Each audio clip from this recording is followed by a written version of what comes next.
केळफुलाचं थालीपीठ. सगळ्यात आधी बाजारातून चमकणारं असं केळफूल घेऊन यायचं जे कोवळं आहे. त्यानंतर स्क्रीनवर दाखवल्याप्रमाणे केळफूल सोलून घ्यायचं आणि नीट साफ करून त्यातला कचरा बाजूला टाकून राहिलेलं केळफूल बारीक चिरून घ्यायचं. एकीकडे एक गरम पाणी घ्यायचं, त्यामध्ये 1 चमचा हळद, चवीपुरतं मीठ आणि त्यामध्ये कापलेलं केळफूल टाकायचं, म्हणजे केळफूल काळं होणार नाही. हे बारीक चिरलेलं केळफूल आपल्याला 5 ते 7 मिनिटांसाठी उकडून घ्यायचं आहे. खूपच गुणकारी असं हे केळफुलाचं थालीपीठ आहे, तर तुम्ही नक्कीच ट्राय करा.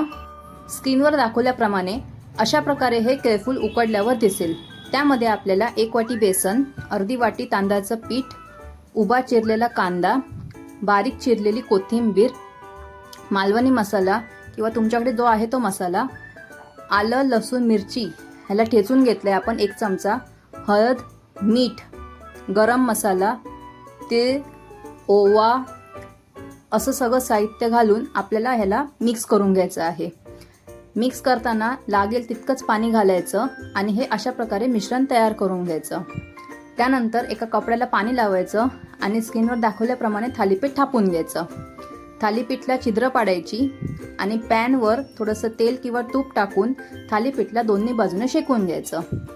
रेसिपी आवडली असेल तर लाईक, शेअर आणि चॅनलला सबस्क्राईब करायला विसरू नका. आणि लवकरच आपले 1000 सबस्क्रायबर पूर्ण होणार आहेत, तर स्टे ट्यून राहा आणि बेल आयकॉनवर आवर्जून क्लिक करा.